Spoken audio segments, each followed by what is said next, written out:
प्रेम शब्द मात्र में ही एक अजीब सी मिठास है, एक अजीब सा सौंदर्य है, एक अजीब सी शीतलता है। प्रेम शब्द सुनने मात्र से ही हमारे प्राणों में एक तरंग उठने लगती है। प्रेम ने जिसे छू लिया वो तो मदहोश ही हो जाता है, और जो प्रेम में डूब गया वो मुक्त हो जाता है। क्या है ऐसा प्रेम में जिसका गुणगान सारे बुद्धों ने, सारे संतों ने किया है? क्या है प्रेम में ऐसा जो हमें इसकी ओर खींचता है? क्या है प्रेम में ऐसा जिसके लिए मीरा ने हंसते हंसते जहर पी लिया, जिसके लिए जीसस ने अपने आप को सूली पर कुर्बान कर दिया, या जिसके लिए बुद्ध ने, महावीर ने अनंत यातनाएं और पीड़ा सही? बाइबल कहती है कि जो प्रेम में वास करता है वो परमात्मा में वास करता है। जो प्रेम में हो वो तो किसी और ही दुनिया का लगता है, जैसे कहीं और से आया हो, किसी और जगत से। हमारी इस दुनिया का प्राणी तो वो लगता नहीं।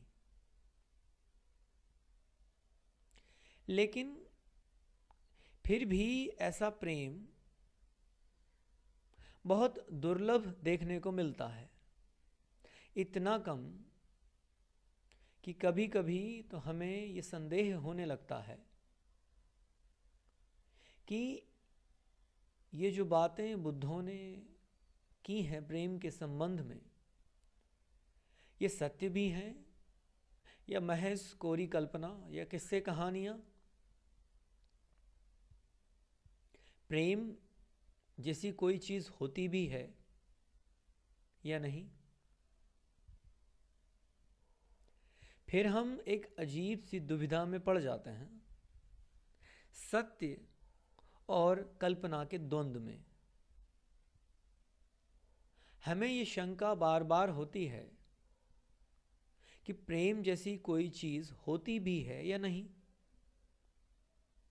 इस प्रश्न का उत्तर जानने के लिए हमें बहुत दूर जाने की जरूरत नहीं है। हम में से हर कोई कभी न कभी, कुछ क्षणों के लिए ही सही, प्रेम में उतरा जरूर है। यदि आपसे अचानक कोई पूछे कि आपके जीवन के सबसे सुंदर क्षण, गोल्डन पीरियड क्या था, तो क्या होगा आपका जवाब? आप में से ज्यादातर लोगों का जवाब यही होगा कि प्रेम के कुछ क्षण जो मैंने जिए, बस वही सब कुछ था। तो प्रेम जैसा कुछ होता है, इसे सैद्धांतिक रूप से सिद्ध करने की आवश्यकता नहीं होती। वो हमारे अंदर मौजूद है, कुछ ऐसा जो हमें बताता रहता है कि प्रेम है, जो हमारे अंदर प्रेम की तरंग, प्रेम की उमंग, प्रेम का उत्साह पैदा करता रहता है, जो हर क्षण, हर पल हमें प्रेम की प्यास से भरा रहता है। आपने गौर किया कि लगभग सभी लोग प्रेम में डूबते हैं, कभी न कभी, किसी न किसी परिस्थिति में। वो प्रेम में हर कोई उतरता जरूर है, इसे चखता जरूर है। प्रेम जिसके जीवन में भी आता है, वो व्यक्ति उस प्रेम में डूबना जरूर चाहता है। लेकिन फिर होता क्या है कि उन्हें तथाकथित धोखे मिलते हैं प्रेम में, और लोग प्रेम से तौबा कर लेते हैं, कसम खा लेते हैं कि अब प्रेम गली में दोबारा नहीं जाएंगे। और फिर उनके जीवन का ये निष्कर्ष होता है कि प्रेम संताप ही देता है, पीड़ा ही देता है, कि प्रेम एक छलावा ही है, मृग मारीचिका, एक मिराज, जो दूर से तो बड़ा मधुर, बड़ा सुहावना दिखता है, लेकिन अंदर अंदर बहुत ही कड़वा होता है। और ऐसे लोगों की संख्या बहुत बड़ी है जिन्होंने प्रेम के संबंध में ये निर्णय ले लिए हैं कि प्रेम दुख देता है। उन्होंने ये राय बना ली है, मत बना लिए हैं, और वो अपनी इन राय पे पूरे तरीके से कायम है। इसे वो कभी बदलना नहीं चाहते, और इसके साथ वो जीते रहे हैं। इसका परिणाम क्या हुआ? जरा उन्हें देखें, वो कितने बेजान से लगते हैं, मृत। जीवन है ही नहीं उनके अंदर। उनके व्यक्तित्व में कोई मिठास नहीं, कोई संगीत नहीं, कोई नृत्य नहीं। बोझिल सा एक जीवन है जो ढो रहे हैं। और यही इस बात का सबूत है कि जो प्रेम से बच जाता है, जो प्रेम से चूक जाता है, जो प्रेम को टालने लगता है, वो सब कुछ से चूक जाता है। जो प्रेम से डरकर भाग जाता है, वो एक प्रकार से आत्महत्या कर लेता है। आत्महत्या यानी आत्मा की हत्या। और जो अपनी आत्मा की हत्या ही कर दे, वो तो प्राणहीन ही हो जाता है। न उसमें कोई उत्साह होता है, न उल्लास, न उमंग, न तरंग। शरीर भले जीवित रहे, लेकिन अंदर आत्मा नहीं होती। इसीलिए याद रखिए, प्रेम से डरना मृत्यु को आमंत्रण देना है। लेकिन यहां यह प्रश्न उठता है कि लोग प्रेम से डरते क्यों हैं?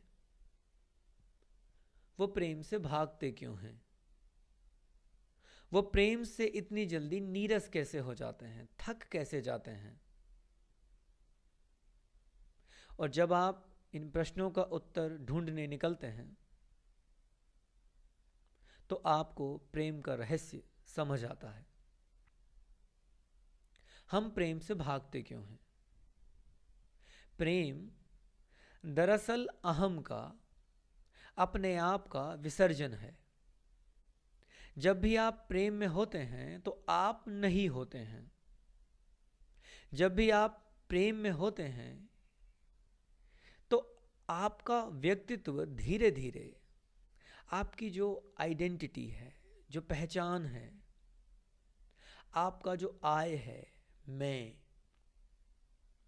वो धीरे धीरे तिरोहित होने लगता है, खत्म होने लगता है। और खत्म कहाँ होता है?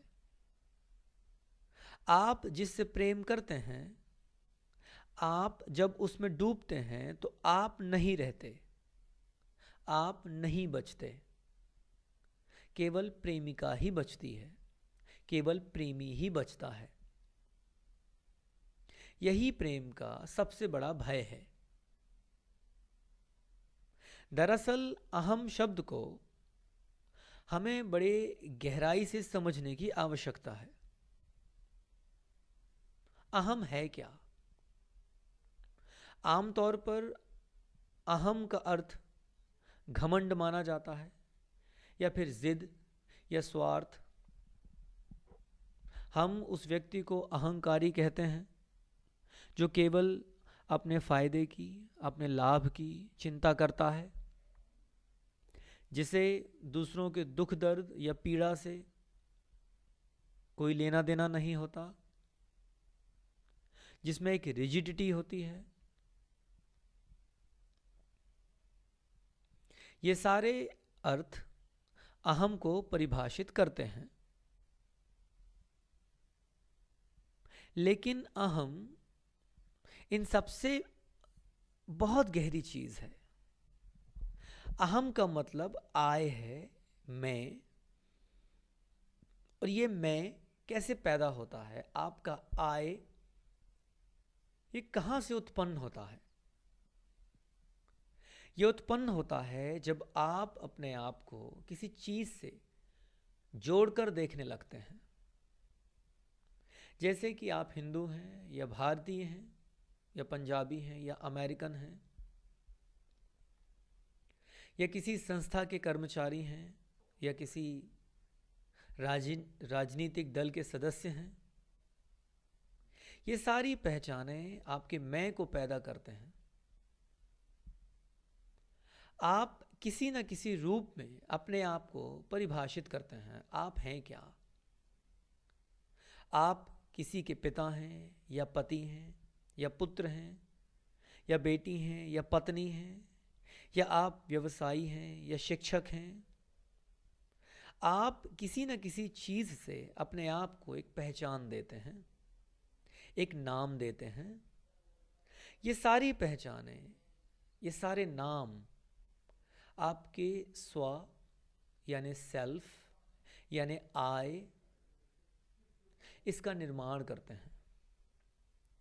जो जितनी अधिक चीज़ों से अपना तादात्म्य स्थापित करता है, अपनी आइडेंटिफिकेशन करता है, अपने आप को जोड़कर देखने लगता है, उसका अहम उतना ज़्यादा गहरा और जटिल होने लगता है।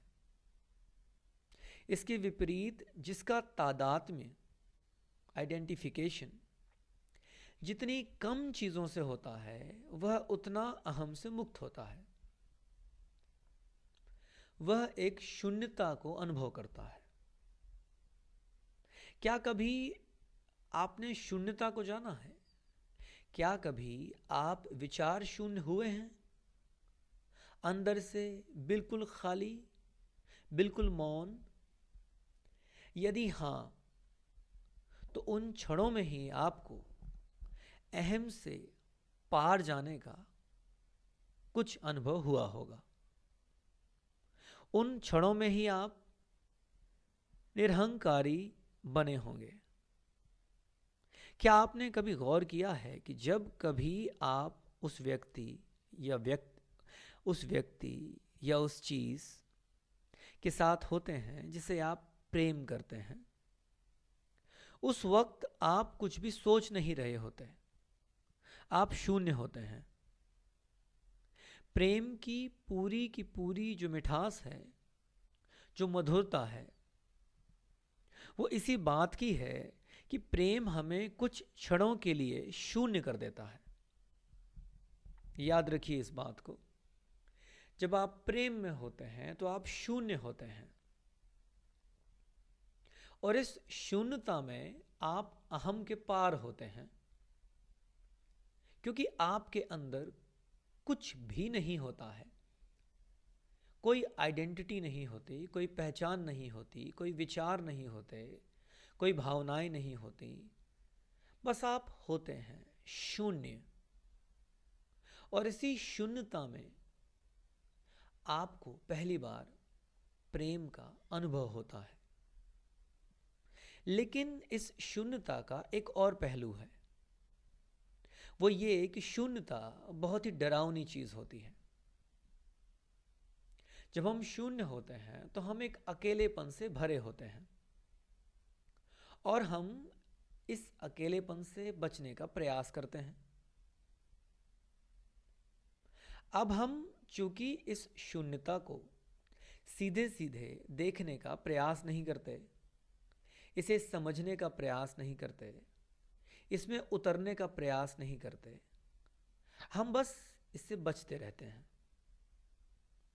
जैसे ही ये शून्यता आती है, अंदर का खालीपन, हम क्या करते हैं? हम किसी चीज से अपने आप को भरने लगते हैं। चाहे संगीत सुनना हो, या किसी से बातचीत करना हो, या कुछ पढ़ना हो, या कोई खेल खेलना हो, ये सब अपने आप को, अपने अंदर के अकेलेपन को भरने के तरीके हैं। और जितना भरते जाते हैं उतना हमारा अहम पोषित होता जाता है, उतना अहम मजबूत होता जाता है। और जितना अहम मजबूत होता है, जितना हम अहम से भरे होते हैं, उतना कम स्थान प्रेम के लिए हमारे अंदर मौजूद होता है। हम सभी ने ये बातें सुनी हैं और कहीं भी हैं एक दूसरे से कि प्रेम में ईगो, अहम नहीं होना चाहिए। लेकिन हम इसे समझते ही नहीं कि अहम है क्या। अहम है, मैं फिर इस बात को दोहराता हूं, अहम है किसी भी चीज से अपने आप को भरना, किसी भी चीज से। और अहम से मुक्ति का सीधा सा अर्थ है शून्यता। अहम मतलब अपने आप को भरना, और अहम से मुक्ति यानी शून्यता, यानी मौन, यानी अंदर एक भी तरंग ना हो, किसी भी प्रकार के विचार की, किसी भी भाव की। जब आप इस अवस्था में होते हैं, आप अहम से पार होते हैं। जब तक हम इस शून्यता को आत्मसात नहीं कर लेते, तब तक तो प्रेम पीड़ा ही देगा। तब तक हमारे लिए प्रेम का केवल एक ही अर्थ होगा, पीड़ा। हम कितनी भी कोशिश कर लें इससे बचने की, लेकिन ये पीड़ा देर सवेर हमें आहत करेगी ही। अब यही होता है तथाकथित प्रेमियों के साथ। यदि आप उनसे पूछें कि आप किसी से प्रेम क्यों करते हैं, तो उनका जवाब होगा कि वो एक प्रेम का भाव उस व्यक्ति के लिए महसूस करते हैं, वो उसके साथ रहना पसंद करते हैं, और इस साथ रहने की लालसा को वो प्रेम कहते हैं। जबकि गहराई में आप किसी के साथ केवल इसलिए रहना चाहते हैं क्योंकि आप अपने साथ नहीं रहना चाहते। आप अपने आप से लगातार भाग रहे होते हैं, इसीलिए आपको किसी के साथ चाहिए होता है। और इसी प्रयास में आप अपनी प्रेमिका से अपने आप को भर रहे होते हैं। अब इस अंतर विरोध को देखें थोड़ा। प्रेम है खाली हो जाना, प्रेम है अगले व्यक्ति में डूब जाना, सामने वाले में, अपनी प्रेमिका में विसर्जित हो जाना। और हम क्या कर रहे होते हैं? हम सामने वाले को अपने अंदर डुबो रहे होते हैं, सामने वाले से अपने आप को भर रहे होते हैं। करना है सामने वाले में अपने आप को खाली, सामने वाले में अपने आप को उड़ेल देना है। प्रेम है विलीन हो जाना सामने वाले में, इतना कि आप बचें ही ना, बस आप एक शून्यता बन जाएं। प्रेम का अर्थ ही है शून्य हो जाना, लेकिन हम उल्टी दिशा में चल रहे हैं। होना है खाली, और बस भरे जा रहे हैं हम अपने आप को। तो इसमें आश्चर्य क्या है कि हमें पीड़ा ही मिलती है। जो उल्टी दिशा में चल रहा हो, जो नदी के विरोध में चल रहा हो, उसे पीड़ा ही तो होगी। तो पीड़ा कभी प्रेम से नहीं आती। याद रखिए, पीड़ा हमेशा हमारी नासमझी से आती है। आपने ये शेर जरूर सुना होगा, ये इश्क नहीं आसान, बस इतना समझ लीजिए, एक आग का दरिया है और डूब के जाना है। एक तो आग का दरिया और उसमें भी डूबना है। हम तो पानी में भी डूबने की हिम्मत नहीं कर पाते। एक तो डूबना है, वो भी आग में। ये इश्क नहीं आसान। जो डूब पाएगा इस आग में, वो देखेगा कि प्रेम क्या है। और जो डूब पाएगा वो देखेगा कि प्रेम अग्नि में कभी कुछ नष्ट नहीं होता। जो सच्चा है, जो खालिस है, जो असली है, वो कभी भी नष्ट नहीं होता।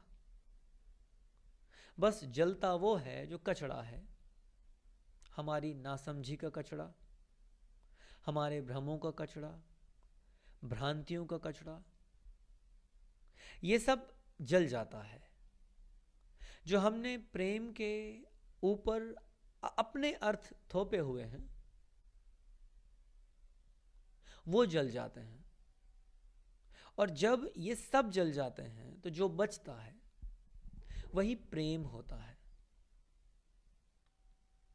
जीसस ने आग से बपतिस्मा लिया था, जॉन से उन्होंने आग से दीक्षा ली थी, और वो आग इस बात का प्रतीक थी कि अपने आप को, अपने अहम को स्वाहा कर देना है। जीसस आग से गुजरे थे, अपने आप को स्वाहा किया था, इसीलिए उस परम प्रेम को जान पाए थे। सूफियों ने इस प्रेम को जाना है। किसी सूफी फकीर ने कहा है, तुझ हर जाई की बाहों में और प्रेम प्रीत की राहों में, मैं सब कुछ बैठी हार वे। सब कुछ ही तो हार देना होता है। जो कुछ भी है, अहम को हार देना होता है। याद रखिए, सब कुछ हारने का अर्थ यहां बाहरी चीजों से नहीं है, दुनिया की चीजों से नहीं है। जो वैराग्य है, ये जो त्याग है, वो अहम का है, अंदर का, अपनी सारी पहचानों का। क्योंकि बाहर आप कुछ भी छोड़ दें, अंदर अंदर तो आप एक अहम से भरे ही होते हैं। तो सब कुछ बैठी हार वे, सब कुछ ही हारना है। इकबाल साहब ने कहा है, और यह शेर भी शायद आपने सुना होगा, ये बाजी इश्क की बाजी है, जो चाहे लगा दो डर कैसा। तो इश्क तो सबसे साहसी लोगों के लिए होता है। ये हर साधारण व्यक्ति नहीं जान सकता। क्षमता होती है सभी में, लेकिन उस ऊर्जा को, उस क्षमता को सही दिशा में ले जाने का साहस, समझ, मार्गदर्शन बहुत जरूरी होता है।